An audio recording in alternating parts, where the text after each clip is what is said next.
आज हमारे देश के प्रधानमंत्री, हमारे देश के प्रधान सेवक 24 घंटे में से 18 घंटे इस आयु में काम करने वाले श्री नरेंद्र दामोदर मोदी जी का जन्मदिन है।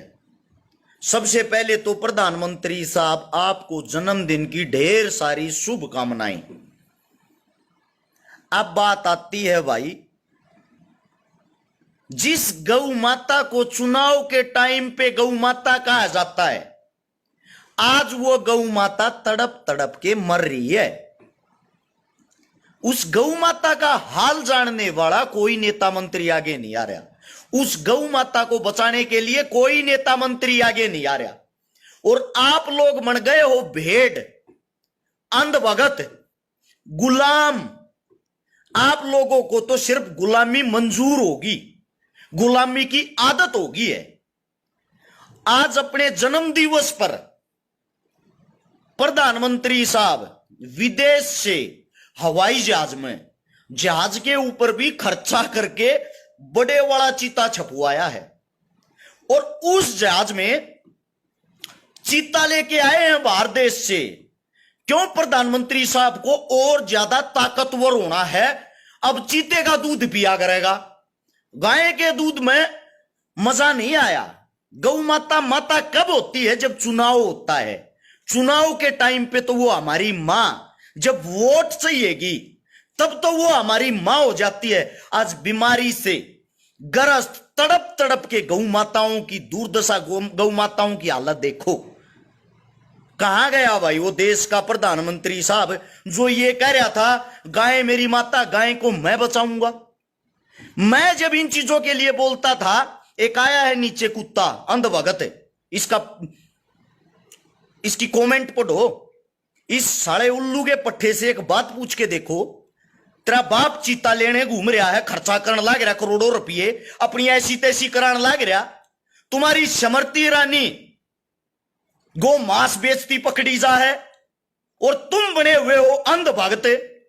वही अंधभक्त हो ना तुम, हिंदुत्व को बचाने वाले। हिंदुत्व की सबसे पहली पहचान होती है गौ माता। हर घर में गौ होनी चाहिए, उस गौ की रक्षा करनी चाहिए, उस गाय को मां का दर्जा दिया जाता है। कहां गए रब फर्जी देश भक्तो? आप सबसे सवाल है ये, जब आप गाय को ही नहीं बचा रहे, कौन से आप राष्ट्र भक्त हिंदू भक्त हैं? इससे पहले मां गंगा की सफाई मैं करवाऊंगा। आपके प्रधानमंत्री साहब के ये भाषण सुन के देखना मित्रों, सरकार आने के बाद गंगा की सफाई हम करवाएंगे। आज तक करवाई है भाई? मंदिर हो, मस्जिद हो, गुरुद्वारा हो, ट्रस्ट हो, एनजीओ, ये सारी चीजें धर्म से, वो चंदे से चलती हैं। लेकिन मैं आप लोगों से पूछना चाहता हूं, जो गौ माता है वो गौ माता चंदा नहीं चारा खाती है, और आप लोग उनके नाम पे चंदा खाते हो। ये मंदिर चंदा खाते हैं किस लिए? हम मंदिरों को, मस्जिदों को चंदा इसलिए देते हैं ताकि कोई आपत्ति आए, कोई विपत्ति आए, उसमें ये काम आए। अब उसकी गौ माता को पैसों की जरूरत है, उसकी दवाइयों में लेके क्यों नहीं आ रहे भाई? पूछना चाह रहा हूं। अब ये इन मंदिर मस्जिदों से पैसा लेके उन गौ माताओं के लिए आगे क्यों नहीं आ रहे? घोषणा क्यों नहीं कर रहे? आप लोग मूर्ख बन गए, धर्म में बांध दिया। हमारे धर्म का इतना बड़ा मजाक बनाया जाता, कहीं भी 5 ईंट लगा दी, 5 ईंट लगा के हाथ जोड़ लो, यो है हनुमान बाबा ना हाथ जोड़े थारे टैर ऊपर ठा देगा। यार हद है बकवास की। मानते हैं भगवान है, भगवान हमारे दिल में, मन में होता है। जाओ चोरी करने, कढ़ाई करो देवी माता की, ये गुण है, ये भगवान है। और ऐसे आप भगवानों का मतलब ये इज्जत करते हो। झूठे हाथ जोड़ने से अच्छा है किसी न किसी गरीब की मदद करना, किसी न किसी गरीब के काम आना। ठीक है? तेरा बाप मोदी, भाई साहब मेरा बाप है देवंदर छकारा, तेरा बाप होगा यो तेरा धोखा लाग रहा, थारा बाप खुरिया होगा मोरी का लेकर गरा बांध ले जाए ना, मारा ना लागता यो कुछ।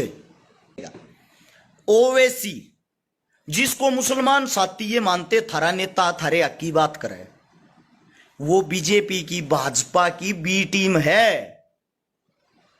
भाजपा की बी टीम विद प्रूफ बताता हूं। अभी चुनाव हुआ था उत्तर प्रदेश के अंदर, यूपी के चुनाव पे सबका मेन ध्यान रहे हैं।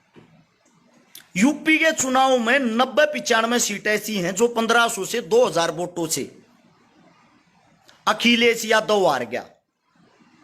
90-95 सीटें 1500, 2000, 3000 इस अंतर से हार गए।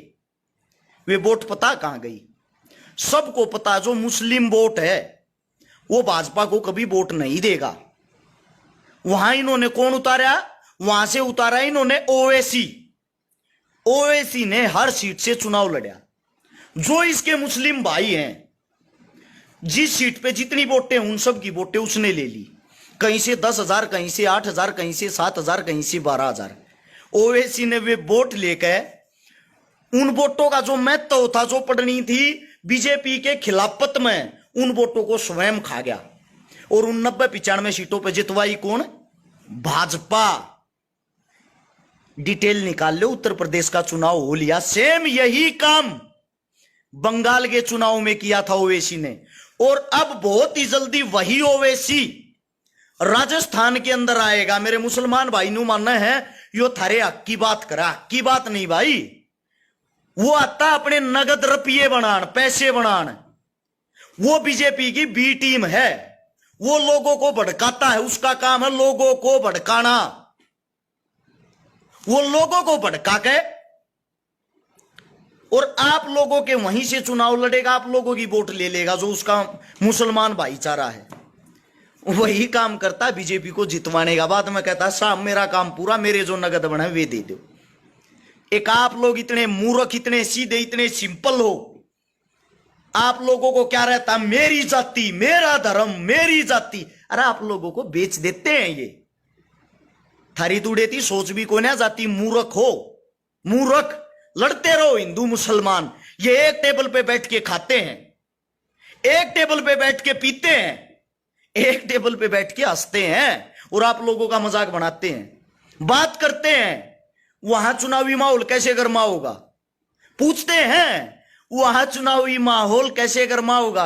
जब वह बता दे हुडे हिंदू मुसलमान करवा दो, कोई भी इसी खबर उठाकर टीवी आप चला दो, बना दो उसको बड़ी हाईलाइट। इनका काम हाईलाइट करना है और आप वही मूर्ख आदमी इनके पीछे तालियां बजाने का काम करते हो। मेरे भाई आंखें खोल लो, रास्ते से मत भटको। हिंदुस्तान जो आजाद हुआ उसमें हिंदुओं ने, मुसलमानों ने, सब ने बराबर का बलिदान दिया है। भारत मां की रक्षा करते हुए जो जवान शहीद हो रहे हैं हाल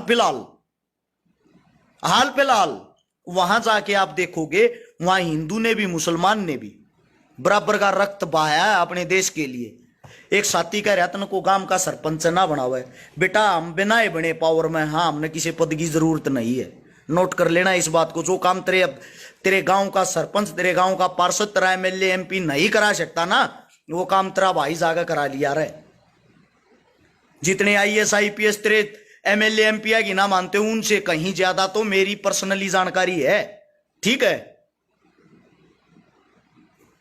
इन बातों में कुछ ना दे रहा। वो चीजें अलग, अपनी ताकत सब दिखाते नहीं। इतनी बड़ी सरकार से अगर मैं पंगा लेता हूं, इतनी बड़ी सरकार के खिलाफ अगर मैं इतना खुल के बोलता हूं और फिर भी आज जिंदा हूं, तो इसका मतलब थोड़ी बहुत पावर अपने पास भी होगी। इतनी बड़ी भाजपा, इतनी बड़ी कांग्रेस, अकेली भाजपा नहीं, कांग्रेस को भी सेम ऐसे ही बोलता हूं। हिम्मत नहीं है किसी के अंदर। दूध पी, मौज ले, घरा सो, आराम था। अभी ज्ञान नहीं, नॉलेज नहीं तेरे को। जितने मेरे साथी हैं सभी साथियों को बता दूं भाई, इस वीडियो को ज्यादा से ज्यादा जहां तक हो सके शेयर करना।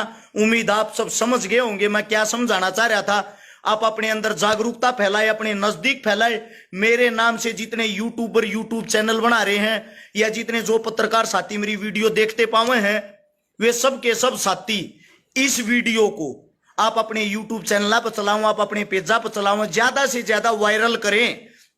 क्योंकि जो अपना पेज है इससे वीडियो आगे नहीं बढ़ पाएगी। ये आप सभी साथियों को बता दूं, ये बढ़ने नहीं देंगे। जितना ज्यादा हो सके शेयर करें। सभी साथियों को राम राम, जय हिंद। मिलते हैं आज रात को उत्तर प्रदेश के अंदर प्रोग्राम में, यूपी में बागपत बड़ौत के पास में आज रात को कल मिलते हैं छात्रगांव में, कबड्डी का प्रोग्राम है। कल फिर मिलते हैं छात्रगांव के बाद बालक गांव में, और अगले प्रोग्राम बताते रहेंगे, अपडेट डालते रहेंगे। सभी साथियों को राम राम। इतना समय दिया उसके लिए धन्यवाद। जय हिंद।